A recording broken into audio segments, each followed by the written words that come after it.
राजकीय वर्तुळात चर्चांना उधाण. माजी मंत्री प्राजक्त तनपुरे यांच्या भाजप प्रवेशाच्या चर्चांना आता अधिक वेग आला असून राष्ट्रवादी काँग्रेसच्या खासदार सुप्रिया सुळे यांनी केलेल्या वक्तव्यामुळे राजकीय वर्तुळामध्ये नव्या चर्चांना तोंड फुटलंय.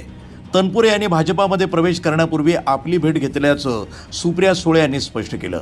सुळे म्हणाल्या की माजी मंत्री प्राजक्त तनपुरे भाजपामध्ये प्रवेश करण्यापूर्वी मला भेटायला आले होते.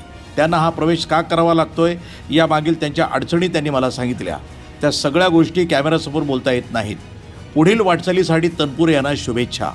सुप्रिया सुळे यांच्या या वक्तव्यामुळे तनपुरे यांच्या संभाव्य भाजपा प्रवेशमागे नेमकी कोणती राजकीय किंवा वैयक्तिक कारणे आहेत याबाबत विविध तर्कवितर्कांना उधाण आलंय.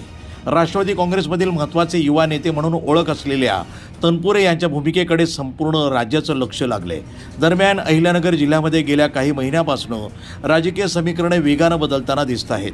विविध पक्षातील नेत्यांचे पक्षांतर, नव्या आघाड्या आणि आगामी निवडणुकांच्या पार्श्वभूमीवर सुरू असलेल्या हालचालींमुळे जिल्ह्याचं राजकारण चांगलंच तापलंय. प्राजक्त तनपुरे यांच्या पुढील राजकीय निर्णयाकडे आता महाविकास आघाडी तसंच भाजपा नेत्यांचंही लक्ष लागलं असून त्यांच्या या प्रवेशाबाबत लवकरच अधिकृत घोषणा होण्याची शक्यता व्यक्त केली जात आहे. वृत्तसंपादन विभाग, न्यूज टुडे 24, अहिल्यानगर.